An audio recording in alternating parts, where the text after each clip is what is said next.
Hello, everybody. Welcome to Future Group Friday on a Thursday. Thank you, everyone, for your patience. I was away last week, but we're here and away next week as well. But we're here today, and we got a lot to talk about. This is a weekly stream for those of you who have not seen this before, where we talk about development progress for TagPro. You can see the homepage in front of us. I'm going to kind of skip over that for now because I've got a lot that I want to talk about. So we're going to go through everything that's been going on from a development standpoint and a non-development standpoint behind the scenes for TagPro over the last 2 weeks. And then we're going to go through all the feedback that we have received in the feedback tab and the form that you can see pinned in the chat, as well as a couple of questions in it. So we're going to go through all that. I'm not sure we're going to have time for feature building this week, but if you have any suggestions for that, feel free to chime in along the way. But I think we should just get into it, starting with 2 weeks ago, our development progress. So again, we're kind of in the middle of a site redesign. We've been doing a lot of work behind the scenes on getting this to not look like this, because it looks like it was built a decade ago, which it was. But the development progress has been a little bit slower because a lot of our time has been working on that. So from a development standpoint, we have a scheduled review and response for a branch to replace the client in a game if you are trying to connect when the game thinks you are already in that game. So occasionally you'll be in a game, you'll get lagged out or something, you'll go to click to get back into the game, and it will say that you can't get into that game because you're already there, but you're not actually there because we have the ordering wrong. So it's going to kick your old not valuable player out of the game and put your new current viable one into the game. That status is awaiting final review. Skipping over that because I've talked about it before.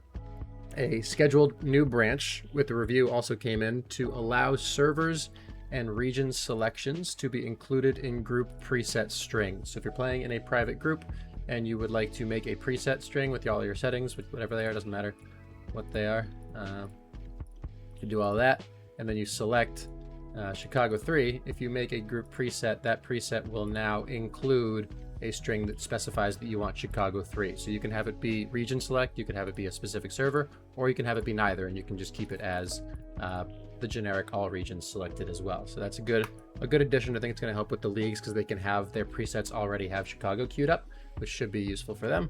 And I'm assuming other people will find other uses for it as well. After that, big one on the way, scheduled new branch is now up. We have the Friends feature finally getting to a place that it is being worked on and published. So that one is currently in progress still because the back end is completed, but the front end is still in development. But we're going to talk about that more in the non-development section because we had a really big meeting talking about what that front end is actually going to look like. But the Friends feature, which I've been talking about for a long time now, is finally at the final stage of development where it will be included in the next release. So very, very excited to have that up and live as soon as we can. And then, whoops, don't click that. After that, we have another scheduled review came in for another very important branch. This is the native video export and highlights feature, which will have the ability to watch back any of your replays. And while you're watching back that replay, you can select timestamps to turn into an actual clip. Oh, what's this? Let's get an actual game. That was something for the marketing team, sorry. So if you're watching back a replay, you're like, wow, that was a really cool cap or whatever. You'll have the ability to select up here, select the boundaries of your clip, and then either save that highlight to your profile or download an actual video file to your computer, which is a really big deal for a lot of reasons. Just having a lot of more visibility on the site for cool things that happen, for one, but the ability to create actual video files means that you can actually share those files with people who are not familiar with TagPro. So instead of sending a link that goes to a replay at a timestamp, you can send an actual bounded file, which is a big deal. Now, that's currently in progress, awaiting edits, but it is moving forward as expected, and it will be out at the same time as the Friends feature in the next release, if all goes according to plan. So that's all from a development standpoint. There's some pretty exciting things there. It's not a lot to talk about quantity-wise, but that's because most of what I'm going to talk about is over in the non-development section. So if you have questions about any development stuff, feel free to let me know. A lot of things are still progressing behind the scenes. They just haven't been pushed, and I only talk about the stuff that's actually been updated in our GitHub repo so we can be a little more clear about what's actually being worked on. So now, non-development. That's what I actually want to talk about today. We have 2 weeks of stuff to talk about, so I'm trying not to go too far into detail, but if you have questions, obviously, I will elaborate. So the first thing that happened was the same day as our stream 2 weeks ago, we had a meeting about the friends feature that I just talked about. And this friends feature was this meeting was trying to figure out what are we actually doing for the front end of the friends feature and what features are we actually including with friends, because friends in and of itself is a very simple thing. It says you ask somebody to be your friend, they accept, now you're friends. That is a friends feature, but obviously people are expecting there to be more on top of that. So what we had discussed first was, where do you put it on the site? And I think I mentioned this briefly in the past, but the one tab that pops out to us right now as not really doing a whole lot for taking up a whole tab space is the player search option. It's very useful because you can search up anybody you want, but it doesn't really do much more than that. You could have a lot more space because you get to this page and there's really just nothing here. It's just an empty page. So we're going to take the player search tab and we're going to rename it to just players, and then players will include your friends and will also include the search option that currently exists. So that was the easy decision that we had to talk about. We were also discussing the potential to move these tabs into the player tab, because these are just lists of players, volunteers, all that stuff. We haven't worried too much about that yet because they currently are stable where they are. They're just not great. So that could be kind of a next step thing. We'll see how we feel about the player search tab with the search and with the friends, and then decide if we want to also move over these tabs here. But that's a minor side decision.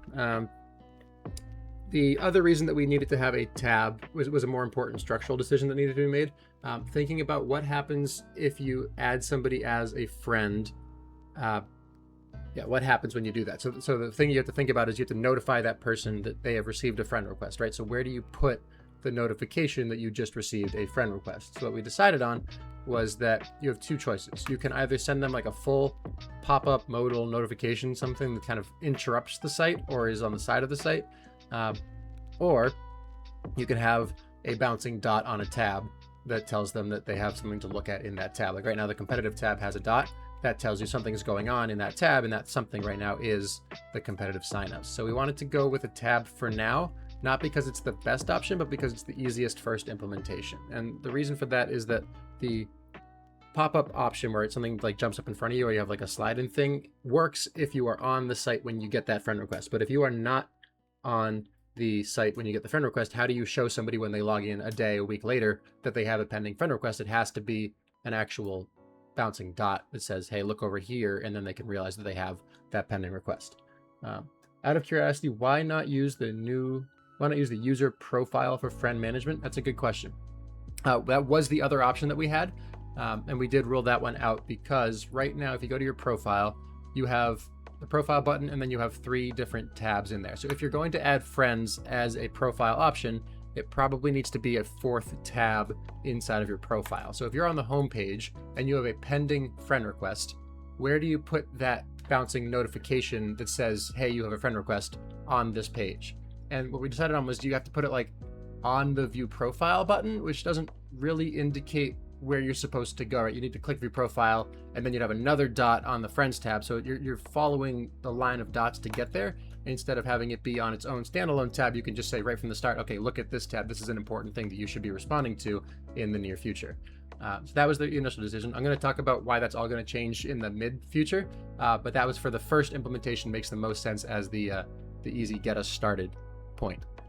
So what we were talking about beyond that, and this had been an idea that came up earlier than this meeting, but we had talked about the ability to have a side panel on the right side of your screen. So over here, right now, there's nothing on the page, and that's fine for the site that exists now. But if we're going to start adding in features that might be relevant on more than one page, and the friends feature is a good example of something like that, then we might want to have something that starts to become a little more consistent. Right now, the only thing consistent on the site is the top bar and these tab names, and we're not married to these tab names or this tab even setup.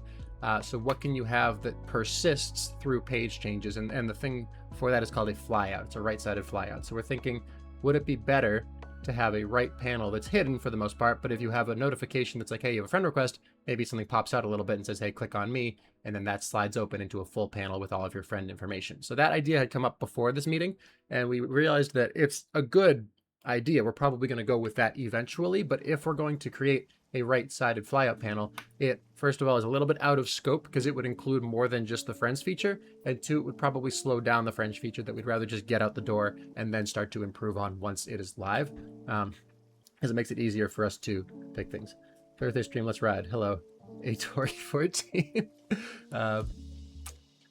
Losing my train of thought. So, player search tab becomes players. View profile tab ruled out because of the hidden notification thing. But longer term, we're going to have an actual panel on the side with the friends included. Something else that came up in the middle of that decision was what other features would go on this right-sided panel. And the easiest one to talk about would be an option that we previously created and then had to get rid of because it was creating a lot of bugs. If you look here, you can see preserve joiner connection on your profile. So what this does, it allows you to navigate the site after you've entered the joiner page and then redirect it into a game when the game begins. So you could click play now, go into the joiner, and then click on the player search tab, click on the leaders tab, do whatever you want to do around the site, and you will stay in the queue while doing that. The initial implementation of that broke a lot of things, so we had to turn it off because it just wasn't viable. Too many people were getting kicked out of their games and whatnot. But if you have a right panel, to have this panel, you need to have some sort of active socket connection on every page. And that was the bigger thing. This is more like under the hood stuff. But if you're going to have a right panel and you're going to send people notifications when they have friends, they need to be connected to some sort of socket at all times to send them that notification. So if you have that panel, you can also use that same socket for things like joiner updates, and that will persist through all the pages. So that's why it became like a larger scope item that we didn't want to do just for friends, because we're going to want to include other considerations when we actually build that. So the action items there were go with the easy implementation. If you're on the site when you get a friend request, we are still going to give you a little pop-up, like a little toast thing that comes in here and says, hey, you have a friend request, and then it goes away. Or, hey, your friend wants you to join a game, and then it goes away. But if you come back to the site, then it will have that dot on the player tab, and you can go from there. But the player search tab going to retain the name, or will it change some? No, it's just going to become players. It's going to lose the word search, and then players will have your friends, and we'll have the player search at the same time, because that's the common thread between them, is just people or players. So that. The other thing that we talked about in this Friends feature meeting was Steam compatibility, and that was helping us decide what the first implementation is actually going to include, because there are a lot of things you can do with a Friends feature, but again, we're just trying to get things in a place where the game can go live on Steam and be successful, which means that some of those loftier goals would be nice, but they're not really critical right this second. And the one that we landed on there was player-to-player direct messaging is not critical for the first iteration of the Friends feature, because what we're really worried about is the ability to have friends and the ability to invite friends to your games. Those are the two big things. So we want to have the ability for you to say, oh, my friend's online, send them a notification that I want them to join my game. That player gets a pop-up that says, hey, join my game. With Steam, you can have that same button also go to the Steam client and say, hey, person who's not online, I want you to come join my game. And then whatever game they're playing on Steam, or if they're not playing any game, they can accept that, and it will pull them into TagPro into the game. So it reduces a lot of friction for getting players into games, and so we want to make that be the main focus for the first iteration, and then we can worry about things like direct chat afterwards. And a good point that came up during the meeting with direct chat is that if you're going to invite somebody to a group, you can still chat with them, right? You can still invite them to a private group, and that has chat in that group. And then we don't have to worry about storing things long term. You still have the ability to talk to people. So it's not the cleanest system, but it definitely is functional for the purposes of allowing people to communicate on the short term. So that was all that came up. There were a couple other smaller things that I'm not going to get too bogged down in right now, but really excited that the Friends feature is moving along. Really want to get that out the door because I think it will make a big difference. So that is where that was at. That was just the first of many things to talk about. While I'm on the topic of Steam, let's talk about that, because we did finally get approval on our tax forms. Yay. Which means that we now have the ability to create an app and create a page. And so that's a little bit more in progress stuff, but the page itself is private but currently exists. We're in the process of uploading assets to the page, including all the information required about what the game is, who can play it, the specifications, which are potato specs, features that are included in the game, and then what's the other thing? It's like AI disclosure, stuff like that, which we don't have to worry about, thankfully, but things of that nature that will be relevant before we actually go live. And then one thing we were trying to decide on while working on that was, when do you actually put the page up and have it go live? And the obvious answer is do it right away, but there are some other considerations there. One is that we're in the middle of a site redesign. So we were trying to decide, do we get the Steam page up before the redesign is done with the old assets, or do we wait for the redesign to get done and only put the new assets in? We're currently leaning towards that first option, where even though we have assets that are going to be outdated pretty soon, that doesn't mean that the page itself cannot be created and that people can't start to wishlist it, because you want the biggest thing, and this is skipping ahead for a second, the biggest thing with having a page go live, even in the very early stages, is wish lists and the timeline that you have on those wish lists. So we were in a meeting with Nick that I'll get to in a few minutes. And one thing that came up as a kind of a tangent was that you need to have everything get published, get updated, get excitement, whatever, and then go live in a 6-month period. You can't extend past 6 months, because what happens at that timeline is that people who started to wishlist it earlier on in that period have lost interest by the time the game actually goes live. So you need to build all your momentum in a roughly 6-month period and then go. And that's what you need to do to have a successful launch. So we're trying to think about, when are we 6 months out from like the big full release? Now, don't take that as we're 6 months away. We are closer to the Steam release than that, because we can do an initial beta release where it's players who are testing it, players who know the game, can leave reviews, can do all the things. So the game can still be playable on Steam, but the game is not really reaching out into the void and saying, hey, people we've never seen before, come find our game and play it. That's the part that would be in the 6-month timeline, not just getting the game up and playable. So we'll talk about that more later. If you have questions about it, feel free to ask. But for now, we're leaning towards getting the Steam page up with the old current assets that you can see in front of me, and then adding in the new assets when they're ready, which will obviously be within the next 6 months. And part of the other reason for that is that it looks like the game is under development, which obviously it is. We have these streams and we have all these updates going up. But if you have the old assets go up and then you have new stuff gets pushed in, that gets logged by Steam. So you can see, oh, this game got created. It's now getting updates and getting better. And you can see the old versus the new. And hopefully it looks better when you do that. And that allows people to see that the game is being worked on, is under continuous development, which is a positive and an attractor for players who are looking for a new game to start playing. Okay, after Steam, we've got tag coins came up. There's been a lot of discussion internally about what we're doing with tag coins. Part of it's the easy answer, which is just obviously want people to get coins, want people to want to get things in the shop. We've got the flares there. We are in progress adding more things to the shop. So like custom ball trails is the next one, and then we're gonna have customizable avatar is not quite the right word, but like the ability to have your own unique identity more than just a flare does so. So the question was, we have one way, obvious way of earning tag coins, which is you play games. But from the very start, we'd had another plan to have community incentives or reasons for people to request tag coins for things, and then have tag coins as rewards for things that are not like built into the game. And so the one that we're currently talking about that we have approved is awarding tag coins for North American League TagPro. And we haven't decided on the exact number yet or where they're going to go in the league, but I think they announced this in one of their updates for the community. Gosh. The CRC put an update out that said that we were talking to them about adding tag coins as a reward. So there hasn't been much more detail than that, but I think what we're leaning towards is picking a certain group of players who we want to encourage to play that game, or who might be a little bit unsure about if they want to play, and encourage them to play with tag coins so they're more motivated to do that. So the idea behind it is, what can we do as a site to prop up our community projects with the, I guess, currency system that we have? And we're just trying to narrow down, like, should we offer coins to rookies? Should we offer coins to captains? Like, what does the project need to be most successful? And then we can offer those coins and have them announce that and go from there. So still in the conversation phase. Obviously, we're running out of time as the league is approaching its deadlines, but that was a conversation that we had. And what I'm trying to get at is that tag coins can be offered for more than just the North American competitive leagues. So once that happens, assuming it goes well, we will probably start to draft some sort of guidelines for when and why players can request tag coins from us for their own projects, because maybe you're not running something as big as the North American League, but you're running a Friday night tournament, and you might not get the same number of coins as a reward for that, but you could still say, hey, come sign up for my tournament. We've got 1,000 coins for the winner, kind of thing. It'll be a bigger number than that, but stuff like that might be good to create some actual policies so people can start to use this, and that becomes more relevant when the shop becomes more expansive, I guess. So just, again, more conversations, behind the scenes stuff. If you have questions about that, feel free to reach out.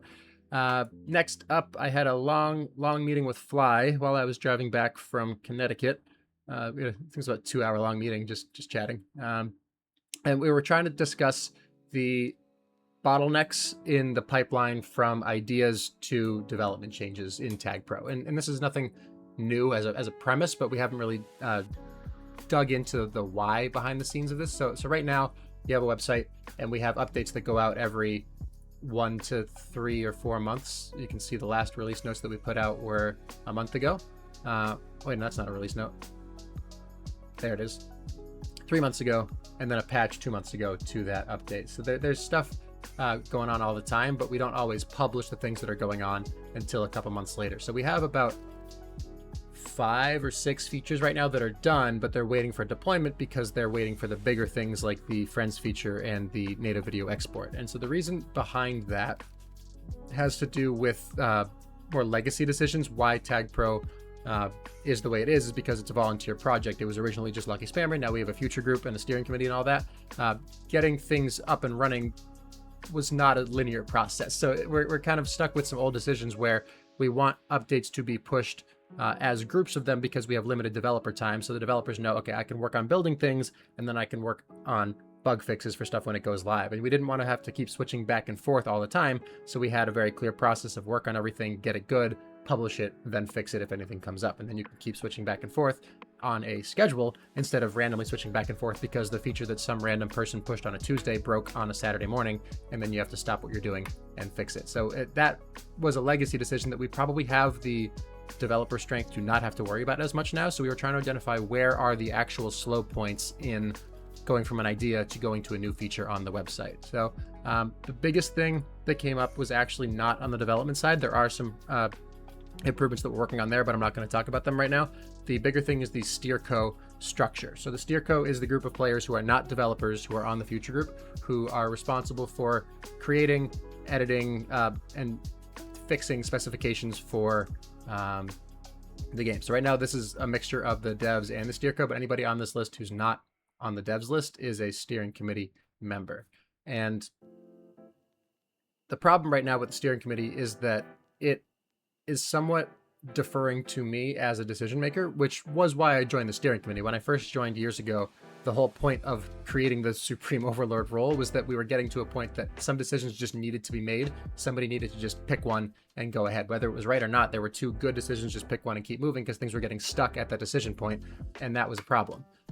Because I joined that role and started to make all those decisions, gradually over time, we've just kind of lost the rest of the team making those decisions. So a lot of things are just coming to me to make the decision and to move on, which works as a productivity tool. You get things done and I can make decisions, we can move on, but it doesn't really allow as many eyes to get on decisions as we could benefit from right now, especially with the people who we have on the steering committee who know a lot about the game and the direction of the game and what we're trying to work on. So what we identified as a big sticking point was that steering committee members are not currently reviewing specifications that are getting created. So right now, the way that a spec gets created is I have this stream and I talk about your suggestions from the community, I make a quick spec and it's good to go.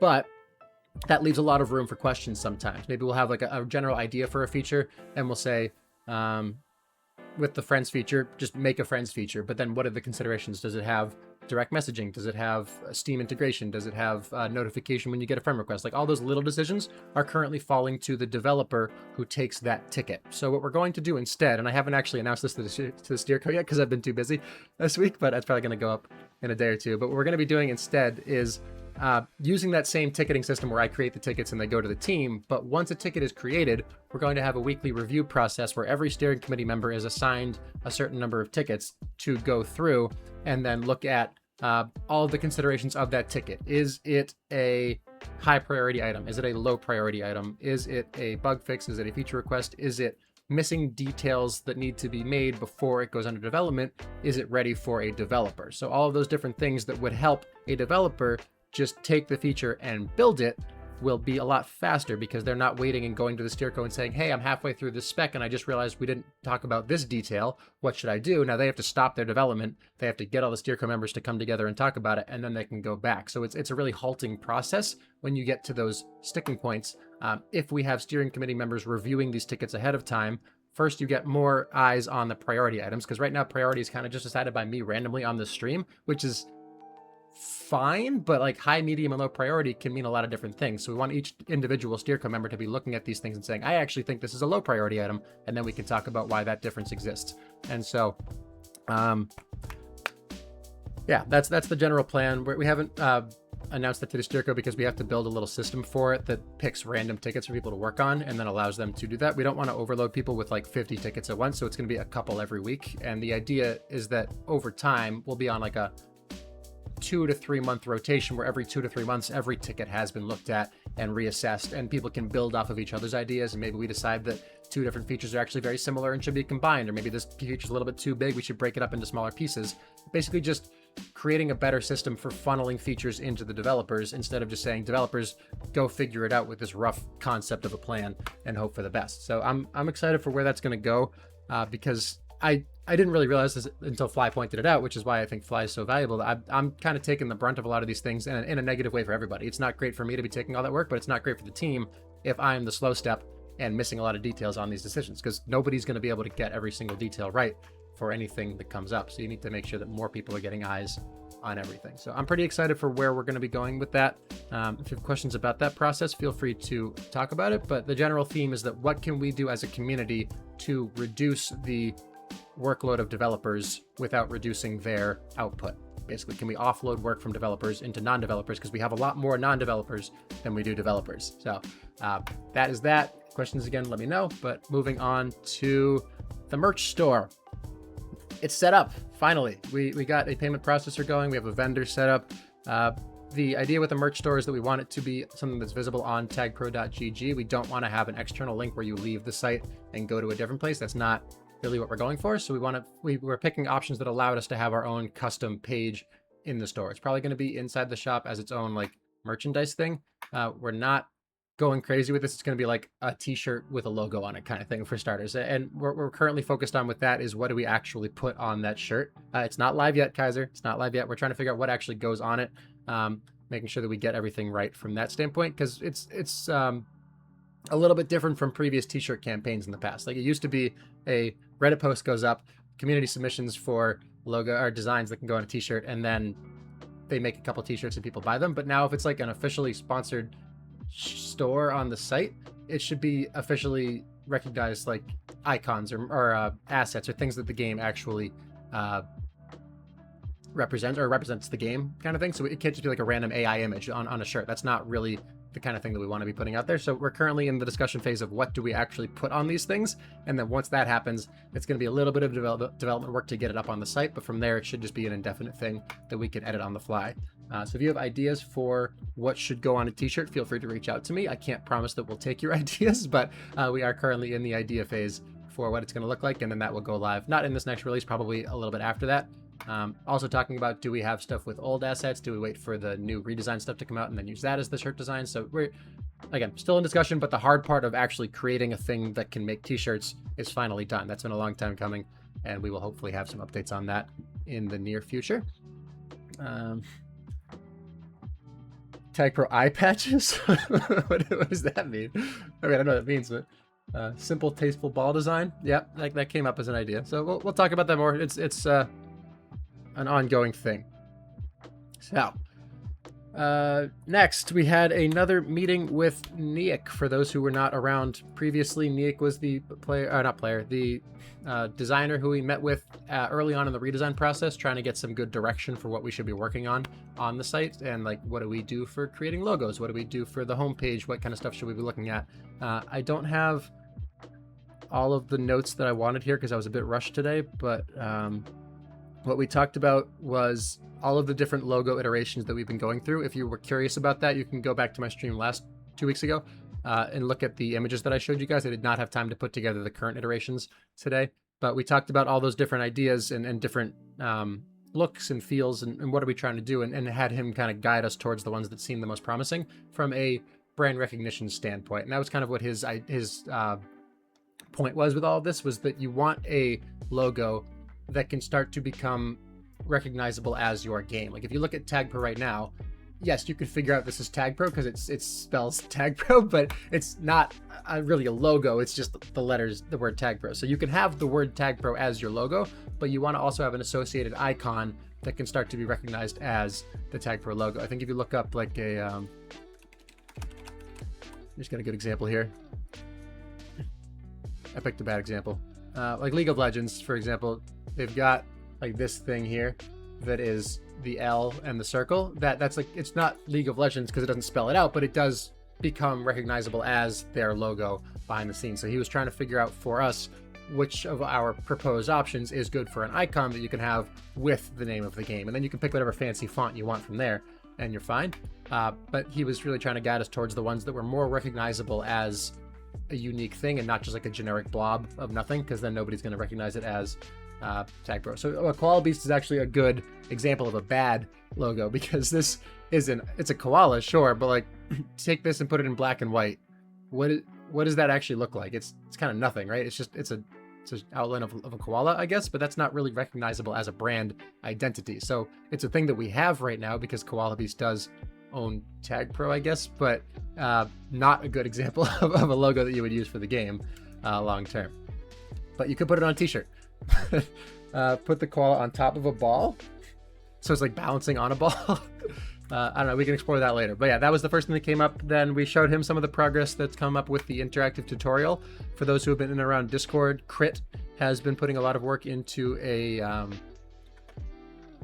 guess mock-ups. Mock-up doesn't really do it justice. It's more detailed than a mock-up, but it's a separate from the TagPro website that has player bots that will put you through challenges to try to learn the mechanics and the physics and the goal of the game. It's very cool. We're using that as kind of our staging ground for what we're going to be doing for our interactive tutorial, but we were showing him that faster iterative approach of what Crit is working on to help us guide what we're going to do for the final version at the same time. So he, one of the biggest feedbacks we got there, pieces of feedback we got there, was that we don't want to do too much too soon with an interactive tutorial. And so what he talked about, we showed him like 10 different things that you can do. You can practice boost, you can practice bombs, you can practice chasing, you can practice contain. All that stuff is in the interactive tutorial. But he was saying if you're a new player finding the game for the first time, you don't want to complete 10 minutes of tutorials before you get into a game, which hopefully is pretty self-explanatory. You want to have like a quick, this is what you're doing. Oh my God, this is cool. Okay, go play the game.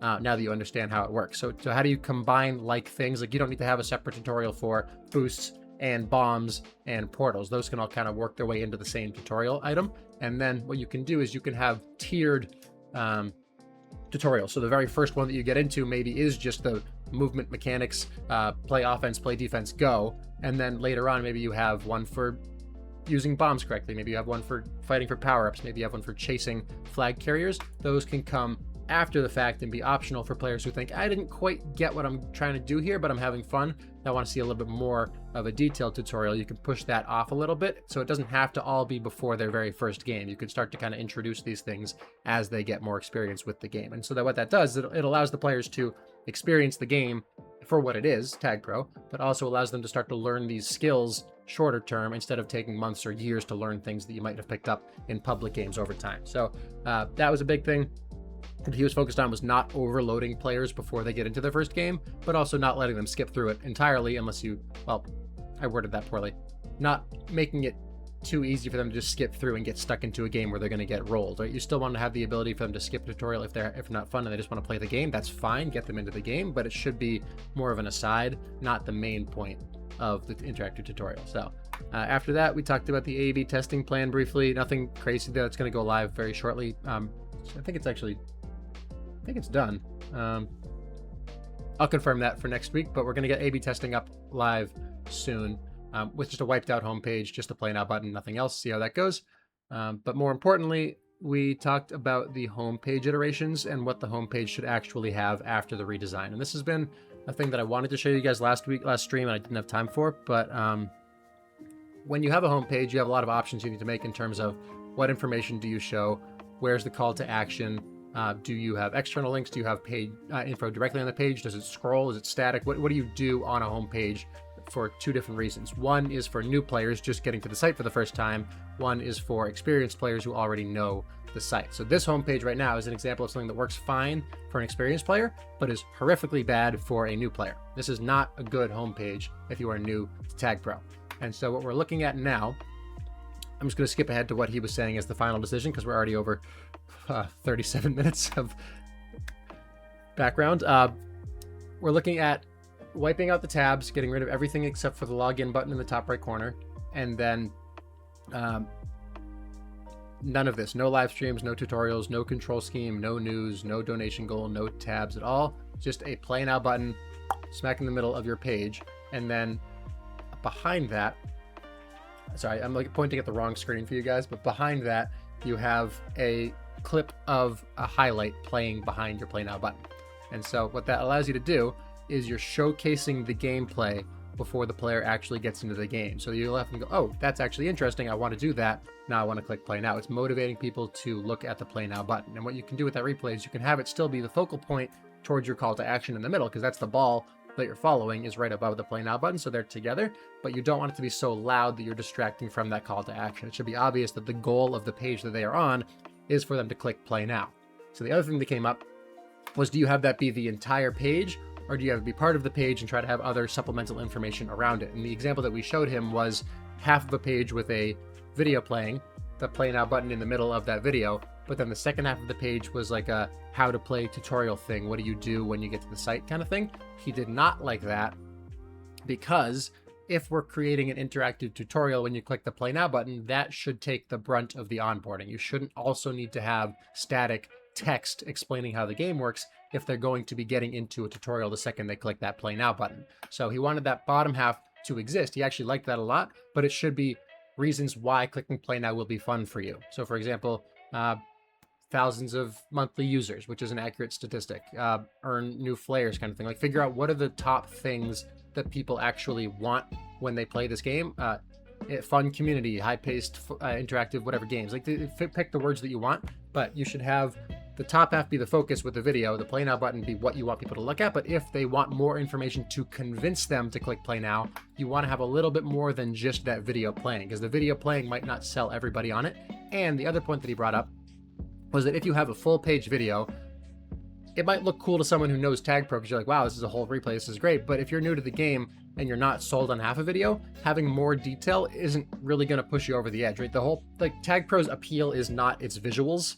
It's not, like, there are cool texture packs, there are ways to make the game look cool and look fun, but on the whole, TagPro is fun because playing TagPro is fun, not because looking at TagPro is aesthetically pleasing. So you don't want the whole focus to be, here are these super detailed circles running around on a map of squares. Like, it's really not what everyone's looking for. So you have half of that to say this is the gameplay, and the other half can be, this is why this is fun for you. So we're going to work on that. But then the other thing that came up was that you're not locked into just one page worth of information. You can have a scroll on the home page, and you can have more supplemental information. So you have your big thing of the video moving, big thing of the play now button, big top 3 things that we care about. But if you're still not sold, you want to scroll down, then you can start to bring in things like the ranked information, like the play ranked versus casual. You can have like competitive information about the leagues that are going on. You can have like a highlights page. You can have other things that are cool but aren't really like the main selling points. So if people just need a little bit more of a nudge to click that button, you can still have that information farther down and allow people who are more curious about the site as a whole, like offering the fact that we have groups so you can play with your friends, or the friends feature, things like that, they're on the way. You could have those be more supplemental information, that if you're looking for one specific thing for the site, maybe you get the keyword that gets somebody to clue in, oh, this is the game that I want to explore for my purposes here. So just, that was kind of where the conversation went. I'm pretty excited about that because it makes a lot of sense when you unpack it, and obviously better than what's in front of us right now. It'll be cool down the line if the highlight changes based on community votes when you export it. Yeah, so that was actually something that came up, Josh, which is a good idea with the highlight. So I talked about briefly with the development updates. We have the video export on the way. I submitted a review for that the other day. When that is done, it's video export and it's a highlight feature. And so we're going to have the ability to share highlights on the site, which will allow a couple of things. The marketing team can get quick access to clips that are better. The community can maybe add a voting system where you pick the ones that are the best. Maybe you can have some sort of reward system for players for having the best clip of the week or of the month. And then you can take the best ones out of that, and you can have a dynamic background on the homepage, so it's not the exact same clip every single time. That's exactly what we were thinking. And I think that the hardest part of that we have to figure out is, where do you draw the line on what an acceptable clip is? So for example, very straightforward to say, Sardonica, great cap off the back wall from a cross map boost, whatever. That's a cool clip. Boom, put it on the homepage. Fine. Cross map snipe. That's cool. Really good chair pull block might be cool. It might not be very visible to a new player as a cool thing, but probably not the end of the world to have that if it's really cool anyway. But where you start to lose people is what if it's like an egg ball clip, or what if it's a gravity map clip, or what if it's like an event clip? Like you can have things that might be cool to players who know what's going on, but if you're new to the game, is that still a selling point? So you have to figure out, is there some sort of filtering system? Is there some sort of manual removal system for the eligible clips? We haven't quite figured out that part of it to have it be dynamic, because there are a lot of things you can clip that might be fun, but might not be a good initiation for a new player. So it's not a non-starter. It's just a consideration that we have to have there. But jukes, caps, and tags only, says Toppy. It's possible. So just another consideration, just so you're aware that that's part of the conversation there as well. But I think it would be nice to have more than just one clip going. You could also have a thing where it's a rotation of like 10 clips, and then every month we pick a different one to replace the oldest one, and you can just, it could be a manual process there, but it's a slow thing and it still keeps it dynamic. So we got options. We'll talk about that more in the future. 300% OTI Masters clips only. Yeah, get right on that. Okay, what else did we talk about? There's a couple other things here. Oh, he also directed us to some good resources for free resources for how to market games correctly and how to get good PR launches, because another consideration that I haven't spent a lot of time talking about on this stream, but I have been very much thinking about behind the scenes, is that Steam on its own is a very important thing. It's a good platform. It's a good way to get new eyes in the game. It's a good chance to get our name out there, but it's not the only thing that you do if you're trying to go big or bigger even.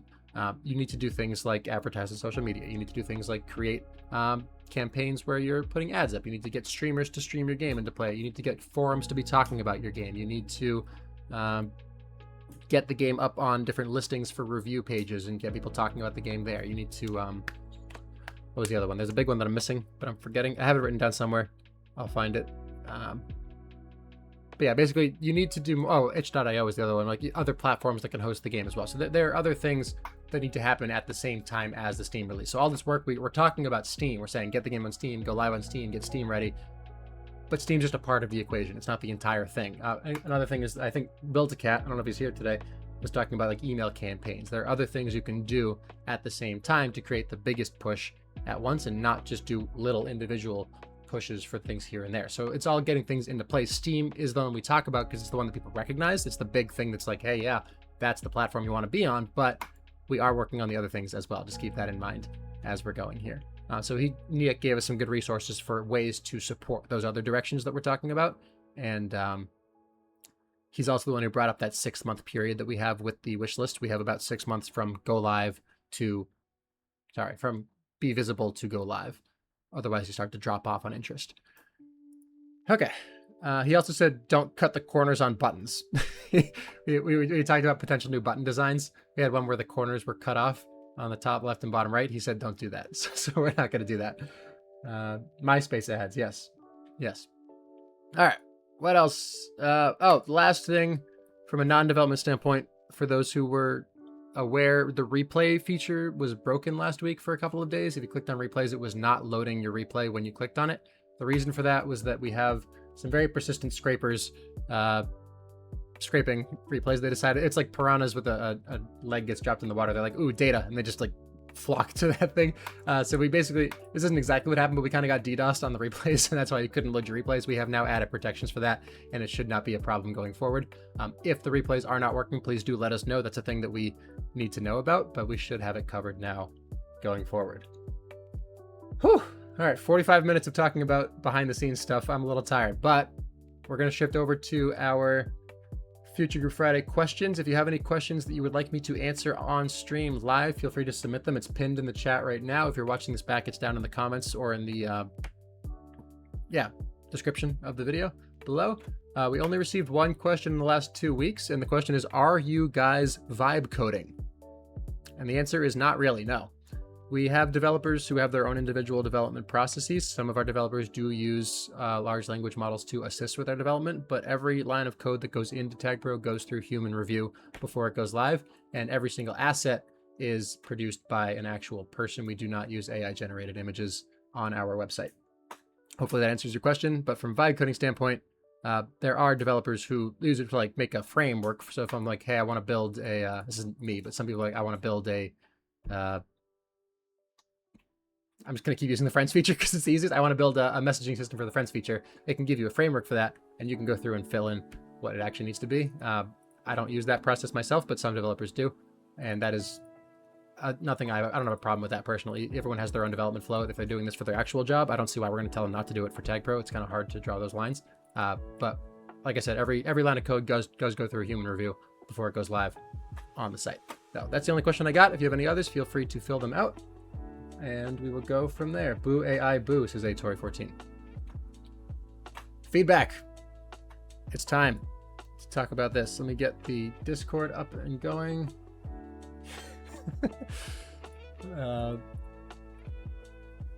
Where am I? Date posted. Let's zoom in a little bit, and it might help if I actually showed this on the stream, huh? Ta-da! All right. So definitely not going to have time for feature building this week if we're already 48 minutes in. Yeah, all right. So Meowza 12 days ago says boosting juke juice setting. Add a setting to boosting juke juices so they don't super boost on team tiles, but just boost how they normally would. For competitive purposes, a super boost would probably be too strong. Interesting. Let's talk about that a little bit, because part of the problem with this has to do with the way the physics of the game work. And this isn't the thing that is not fixable, but boosting juke juices are a feature in the experimental section of the group setting. And again, the groups page is a bit of a mess. I apologize for that. But in the experimental settings, you have juke juice boost power, juke juice spacebar boost. So the way this feature works is if you grab a power up and that power up is a juke juice, when you press spacebar, it will remove your juke juice. Just like if you have a rolling bomb and you press spacebar, it diffuses the rolling bomb. It adds that same functionality to the juke juice, but it gives you a boost in the direction that you are already heading. Now that boost strength can be toggled from anything from nothing to 100% of an actual regular boost. And when you use that, again, your juke juice goes away and you are propelled forward in the direction that you're already going. So this feature got some attention from the competitive leagues. This was actually, the idea was proposed by the competitive leagues, and that's why it's in the experimental settings, because just like the rolling bomb, the idea was if this is popular enough, we might consider adding it to the base game. We have not considered adding it to the base game yet. And part of the reason behind that decision, not all of it, but part of it is what Meowza is talking about here. If you are boosting with a boosting juke juice and you also roll over a boost tile, it has a very similar effect to a super boost. Now, for those who don't know what a super boost is, if you have a team tile and that team tile is next to a boost, the acceleration gained from that team tile causes the physics to exponentially increase when you hit that boost and you go flying across the map. And this has been a point of contention in a lot of map makers. Should maps have or not have super boosts? I don't know if we have any good examples of a super boost map right now. I'm not going to bother looking for one here, but yeah, basically that mechanic also happens when you have a boosting juke juice. So for the leagues, that's not very good. It's a bit overpowered because you could have a boosting juke juice and just yeet yourself across the map from any boost that exists, which is just a little bit broken and not really a good mechanic. So the request here from Meowza is there a way for us to have the boosting juke juice not generate a super boost when you hit it? So the first answer is that it's possible, but it's not easy to do. And so I think that we can do it, but I'm not sure that it's a very straightforward thing. So let me catch up on chat for a second. Hi, Barb. Thank you. Yeah, so I think I'm going to say this is a thing we can do. We can create a ticket for it, but I can't promise how soon it would be done because it's a bit more complicated behind the scenes. So let's make a ticket real quick. Let me see what we have actually for boosting juke juice. Nothing. Okay, so new issue. Disable super boosts with boosting juke juice enabled. So where my head goes with this, my first thought is instead of super boost, instead of trying to unpack the physics of this, because again, this is a physics problem, it's because when you have the boost, your acceleration goes up, and then your acceleration is exponentially multiplied by the other boost. And those physics are hard to tweak without messing with the actual game, like the base game. So the setting would not be to have boosting juke juices not affect the super boost. It would be to probably disable the super boosting mechanic, maybe? This is a great example of a thing that I can make a feature for right here, but when it gets to the point that a developer needs to work on it, it's now a developer decision to figure out how to implement it. So this is something that should go through more steering committee conversation to figure out what it should actually be before it gets assigned to a developer. But anyway, I think we have two options here. Options that come to mind for this change. One is disable super boosting entirely, including with team tiles as a group setting. And two is disable or do not add acceleration, only add velocity. Is that even possible? I'm not sure. When the boosting juice is used. Not sure this is possible. But I'll have the note there. But I think that the ability to disable super boosts entirely is an interesting one. I hadn't really thought about that until just now. Because then this could also be relevant for non-boosting juice games, right? So I guess the problem there is, do you have a situation where somebody does want the super boost, but does not want juices themselves to have access to the super boost? Probably possible. So I guess we need to decide. Yeah, I'm going to keep it like this for now, but as a group setting, not specific to boosting JJ. Or do not acceleration or when boosting. Yeah. Okay. So I think that's good enough for now. This is going to be a needs input, low priority enhancement.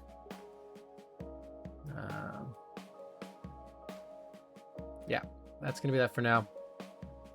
And then relevant. Oh, sorry. You guys can't see this. I'm sorry.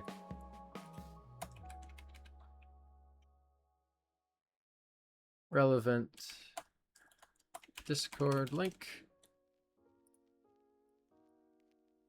Okay. And create. Then we're going to go back to Discord and say updated to planned. Exact implementation not yet decided. May end up as a group setting to disable super boosts entirely, depending on the physics required to implement this change. Okay, that is a feature request which is planned. Back to the list. Top speed limit for players? Well, there is a... Is there a top? Is there a speed limit? I'm not sure now. Feel free to submit that, Toppy. Mouse over on ranked tier spectate games says unknown 3 for most tiers, TagPro 1-3 for contender. Oh, that's a bug.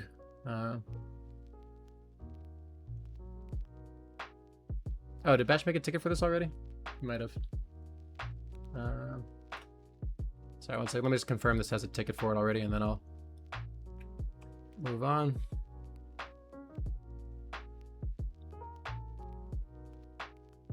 Eight. It's 12 days ago.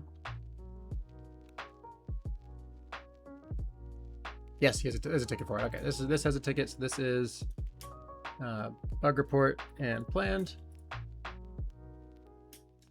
Yep. Okay, got it. Next. We've got team stacking. Please remove group stacking from playing in casual matches. Oh, okay. We actually received this request before. So this request has to do with the start of games and actually mid-game as well. If you're in a game, and let's see if I can find one of these quickly.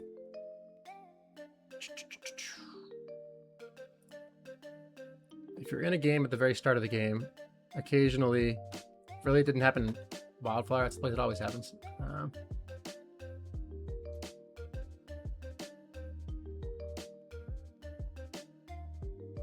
Did it happen there?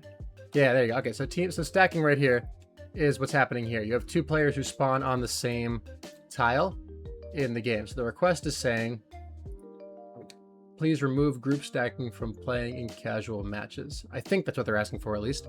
And what we looked at this before. What we decided on was why, which is kind of what PTM said here. Is like, what does this actually add to the game? And I don't think it really adds much at all. So I don't.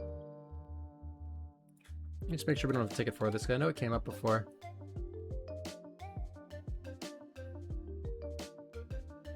Oh, we do have a ticket for it. So the ticket here is from November of 2024. It says, when starting positions are chosen during the countdown, 2 or more players are sometimes put on the same tile. Then as soon as the game starts, they'll instantly snap into non-conflicting positions. We should fix the source, not pick a spawn point where there's already a player. I responded to that ticket at the time and said I think there are some maps that only have a single spawn point. That may be controversial to make that change.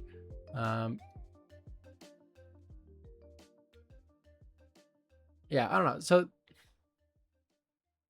I think the biggest problem is the one that I brought up, is that you can have a single spawn point on a map sometimes, and so you'd need to have multiple spawns in a single place. But then the response to that was, well, if there's the ability not to stack, then do that. But if there's no option, then you can stack and it's fine. So my real question is, what does this actually add to the game? Like, is this actually hurting anyone? I guess the hard part is that you're adding unpredictable behavior, because when you spawn, you show up in a weird place because you've moved. But I don't know. I don't really see what it adds to the game. You can't see where you're spawning. I guess not, but I don't know. What map has a single spawn point? Mostly private maps, Kaiser, like a gravity stuff sometimes. Although I think there was one map that somebody submitted for trial. I don't think it got approved, but it had a single spawn point. The other problem with that is that if you have a TagPro lead, you know you can always sit on that tile and just get pops every time. So that doesn't work too well. I don't know. I don't really see. Yeah, I don't think this is that big a deal. I'm gonna say no because I don't think it's worth it. That's my answer. Updated to, well, I guess there is a ticket for it. I should probably close that ticket. I'm gonna close it. I closed. This is a non-issue, as far as I can tell. This is a non-issue and creates the potential for conflict on custom maps with only a single spawn point. All right, I'm not gonna worry about that too much more. Feature request closed. Uneven ranked matchmaking, 50-50. Oh, one of these. Okay. So we get this complaint somewhat frequently. The request is that, or the complaint is that every number on one side is higher than the number on the other side. The problem is these numbers are not how matchmaking is determined. They're just a representation of your skill level. It's not how the matchmaking decides that a match is even. Yeah, so this has all been addressed already, so I'm going to edit this to bug report and closed.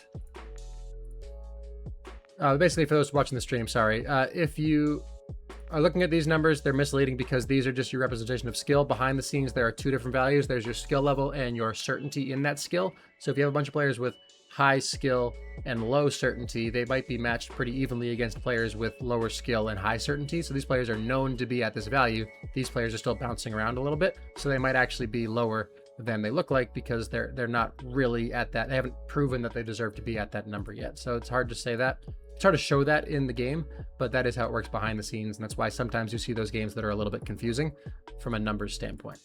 That does not mean that it won't be uneven. There can be times where the match looks lopsided and is lopsided because the players who are uncertain should actually be at that skill level, but the game doesn't know that yet, so it's still assuming they are uncertain, and that is why they are ranked against those players. So it might end up being more likely to be a 60-40. The prediction system is not perfect, but it only gets better by more games happening. So now it's more confident in the winning team having those correct values. They'll be more confident they won't get paired against teams with as low of a skill level in the future because their certainty has gone up, and they'll get to match players with other certainty that's also higher.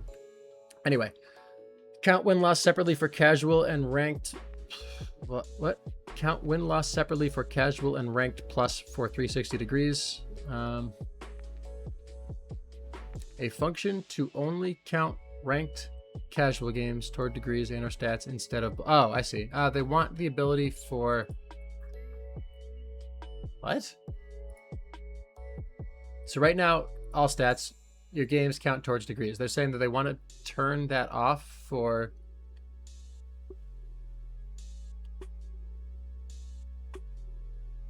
A function to only count ranked or casual games towards degrees and or stat. No, we're not doing that. No, no. Closed.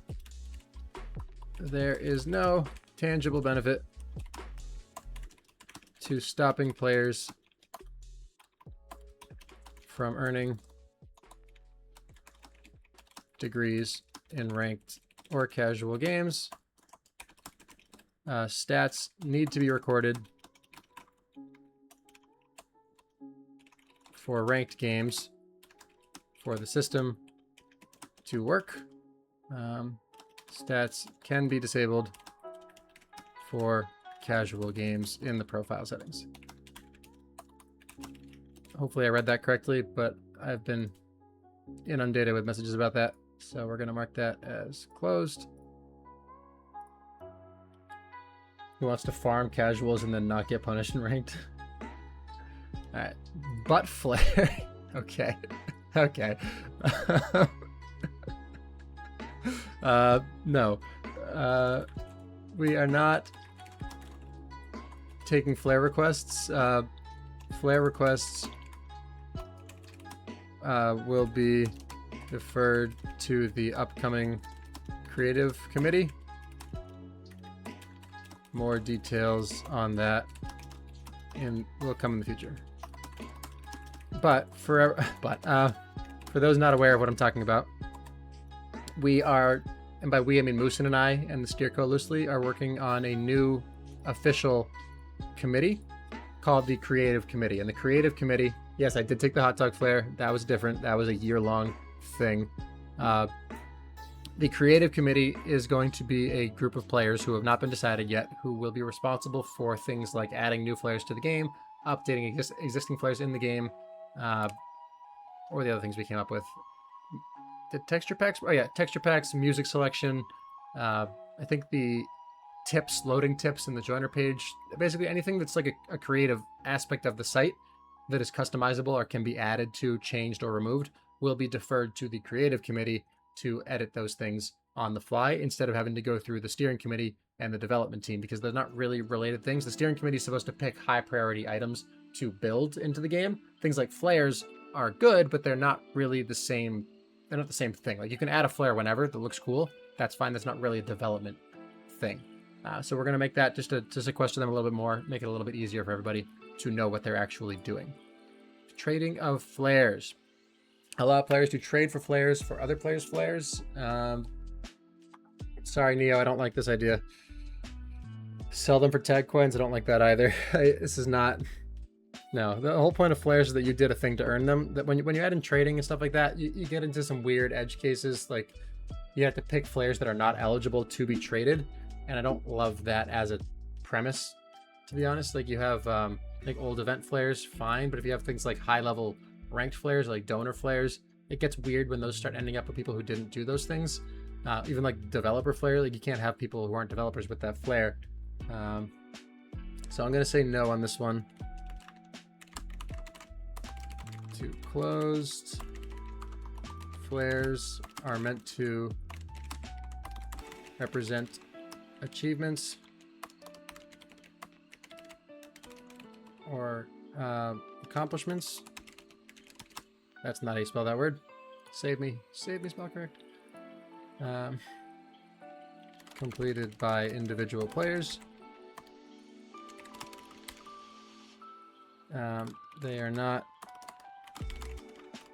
meant to be open market items. Okay, this is a feature request which is closed. Walls block explosions. That's cool. All right, there's a rumor in TagPro next bomb explosions didn't blast through walls. That seems like an interesting setting to play around with. I'd imagine it also prevents poosts and portal boosts, which are also called poosts. Oh, portal boosts. So boost is a pop boost or a portal boost. They're all boosts from going through walls as well. I like this idea a lot. Let me see if we have anything for it already. I thought we did. Walls. No, we don't. Okay, so what I was thinking of was this here. It was a see-through walls setting to allow players to see through walls. Hopefully that's self-explanatory. So that was related to like the zombie event. If you have zombie event, you cannot see a zombie on the other side of a wall. So this is similar in that instead of visually, its physics now don't pass through that wall as well, which should be very doable. So let's make a ticket for that. Group setting for walls to block explosions. Discord link.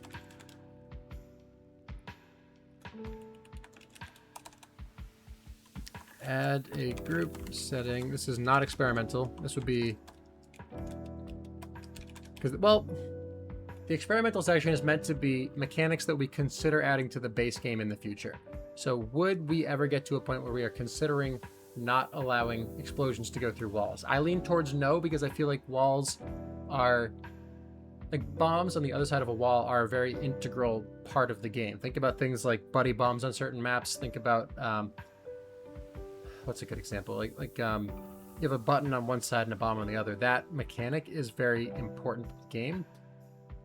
So I don't think any button bomb and any the other ones are where it's like a, what's the name of the map? It starts with an A.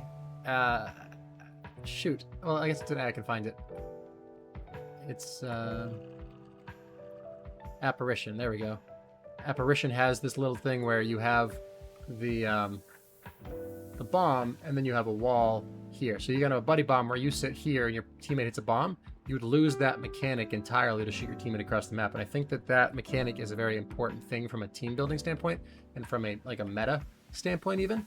So I wouldn't want to lose that for this feature. So this would be a group setting, but not an experimental setting, because this would not make its way into the base game unless something drastic changes, in which case we can reassess. Yeah, so it would brick some maps. So I think as a group setting, it's fine because you can make mini games with it. That's totally fine. For explosions, to only apply to players who have a direct line of sight. Direct line of sight to the exploding item. This would affect bombs, portal boosts, and pop boosts. Although pop boosts, no, you can still have pop boosts because there are maps like, was it Wamble, I think? That's, yeah, with Wamble, some of you might not know about this one. If a player is sitting on the button here, you can walk into the gate that they're holding and your boost will send them off of the button, and that can sometimes take out the gate. So that's a very viable meta mechanic that requires that boost to travel through the wall tile to work properly. So you wouldn't want to lose that as well. Anyway, add a group setting, not experimental for players, direct line sight. I think that covers it pretty well. This would be an enhancement. This would be a low priority. I don't know what the effort would be on that, so I'm not going to touch it. And that's good enough for now. Okay, back to Discord. Status updated to planned.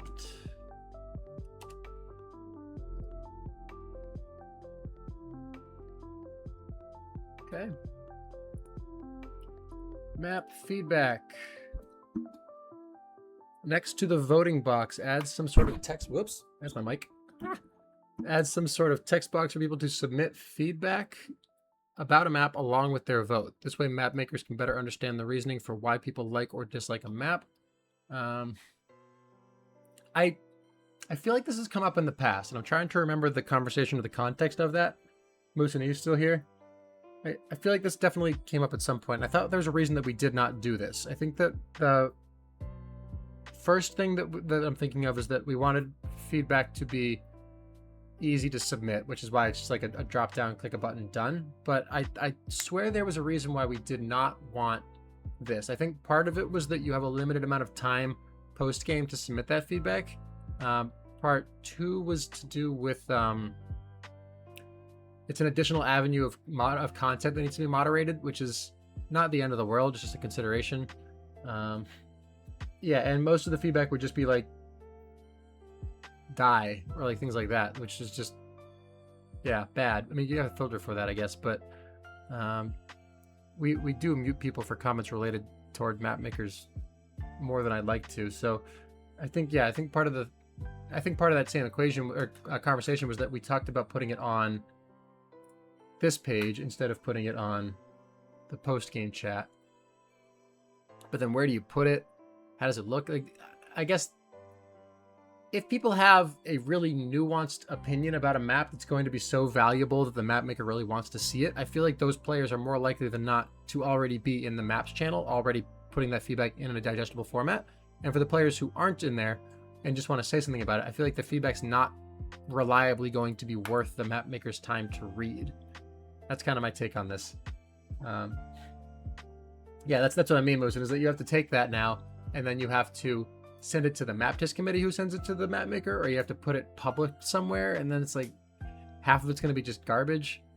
And the other part of it is that a lot of map makers watch back the games that were played on their maps, which was the whole point of trial. You get maps played in an actual setting, and that's good. But if a player has a problem with the map, usually they're just going to drop it in the chat, and they're going to see it while they're watching back that replay. So I don't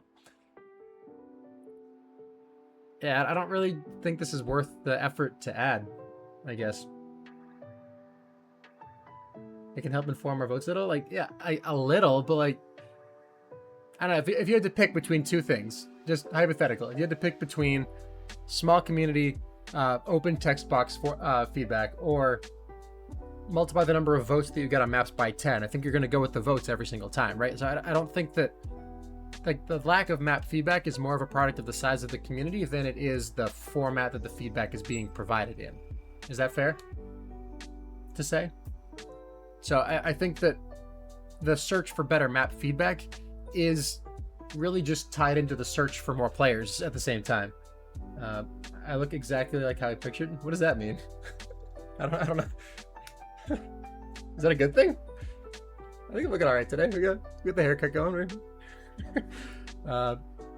Yeah, I'm gonna just say no to this, Moose, and I don't think it's worth the headaches this potentially creates. Also, yep, 4523. Do I know you? First time chat? I'd like to say that I do. I'm gonna say no.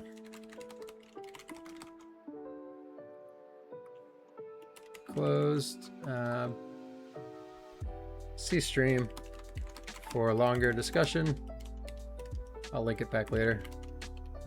See stream for longer discussion. This opens up too many avenues for new problems. Moderation, bad feedback,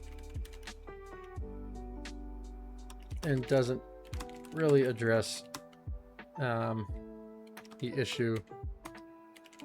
feedback issues created by having a smaller community. Okay. Edit tags. This is feature request that's closed. Is that it? Oh, we did it. Nice. Good work, everyone. Don't worry, it's not a bad thing. All right, I'll take it. Good point, Nabby. Oh, by the way, your maps suck. Okay. We are at 1 hour and 16 minutes, which is a lot of time. I don't think I want to spin everything up to get going on a feature building session. That just doesn't seem like we're going to get anywhere with anything in 10 minutes. So I think I'm going to wrap it up there. I'll give a couple minutes for anyone to ask any questions, but just looking ahead to the next few weeks, we've got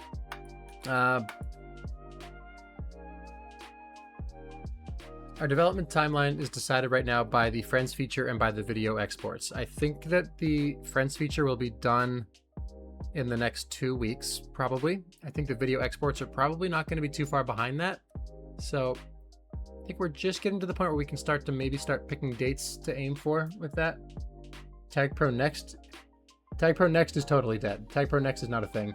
TagPro is entering its next era, if you will. But no, TagPro Next is not a thing. What's your current thinking on what we might expose of the redesign work we've done so far? You can share whatever you want. And we're currently in the iteration process. We're going to go, oh, we have to make the Reddit thread. That's what we're missing. Oh my goodness, people. we were going to make a Reddit post with all of the current iterations of the logo to ask for community feedback on that. That's what's going to happen this week. That's what's going to, or not this week, in the next couple of days. Thank you for that reminder. Let me put a message somewhere about that. Reddit post, so people can see what we've actually been working on. Reddit post. Okay. We'll get that up so you guys can see the stuff we've been working on, because it wasn't to be, the point we went internal was not to be secret about it. It was to just move things forward, because having too many cooks in the kitchen, you get stuck, you get bogged down in ideas. So now we want to come back to you guys with what we're currently working on, get a few more thoughts on it, and then start to actually make some decisions and move forward. How excited am I 1 to 10? Excited about what specifically? I'm excited about a lot of things. A lot. 5 mostly ready by Sunday. Yeah, that makes sense. Can we call the redesign TagPro next? I mean, we could. I don't know if that's a good idea, but we could. How excited am I 1 to 10? I'm having trouble with that question. I'm excited about a lot of things right now. I feel like the friends feature, very exciting. Steam page, very exciting. Video exports, very exciting. Pick a thing. Redesign stuff is exciting. Like there's a lot of stuff. I've never had this much stuff to talk about. that's why I want to bring attention to that. Like there's so much moving right now that I'm actually having trouble staying on top of all of it. Not because I'm not staying on top of all of it, but because things like answering DMs are starting to slip a little bit. Like Flaccid Trip asked me to change his name color in the competitive Discord. I haven't been able to get to that for a day. Like things like that are starting to get pushed down because there's so much stuff to work on that's actually high priority stuff, which is a very good problem to have. And I've been traveling a bunch, which isn't super helpful for that. But I'm feeling like things are in a really good place right now. We just need to actually start to push them, like that final 20%. We've got the bulk of it done, ready to go. Getting over that hump now is going to be the difference maker for us. Can we DM friends? Oh, with the friends feature, you're going to have the ability to invite your friend to a group, and then you can talk in that group. Eventually, there will be direct messaging, but we didn't feel the need to recreate a messaging system when we already have groups that can allow chat, and you have other forums like Discord and stuff where you can figure out where you want to go and talk in more established places. For the first iteration, no, we're not going to have direct friend-to-friend chat yet in the friends feature. TagPro Proximo. How excited compared to the past years? I mean, more excited. There's way more stuff going on right now than there ever has been. So right now it's we're getting to the point that we are starting to have to focus on optimization, because we have so many people trying to help that figuring out how to get them to help the most effectively is more productive for my time than doing the work myself, which is a good problem to have, because in the past it's been hard because you have volunteers who say, I want to help, but the help that they're offering is inconsistent or might not be on the schedule that it needs to be on for us to keep moving things forward. So it's kind of me and that person working on it, and then they kind of fade out because they're working on other things and they don't have time to contribute. But now it's getting to the point that people are consistently wanting to work on these things that I don't need to step in and do that with them. Like with the redesign stuff, I've actually been able to step back a little bit, and I can weigh in from time to time, but the iterations are still going every single day, and it looks really, really good because I can focus on the premise of it. I can focus on getting like the meetings going with Fly. I can focus on getting the steerco into a better spot. Like there are other things that my time can be better spent on if those other things are getting moved along without me, which is a really, really good thing to be to know about. So I feel really good about as a whole TagPro right now because of all that. So in terms of streaming stuff for the next week, I will be here next Friday. So no stream tomorrow, obviously. Next Friday I will be streaming as usual. And I think that's going to stay consistent for the next few weeks at least. So I will probably call things there from a stream standpoint. If you are looking for development updates, go back to watch the top of this stream. But we're looking at a release. I'm going to say a month, well, 5 weeks. 5 weeks to the next release. Going to happen. Video exports, friends feature, a bunch of other stuff. 5 weeks. That's my decision right now. And then for questions, if you have, feel free to fill out the form that's currently pinned in the chat, or if you're watching this back later, in the descriptions or the comments below, you can find that same form. I will answer your questions live on stream if you fill that form out. Otherwise, thank you everybody for tuning in. I appreciate your time as always. Thank you for the feedback and the ideas. I will talk to you all soon, I hope. Have a nice Friday, nice weekend. Goodbye.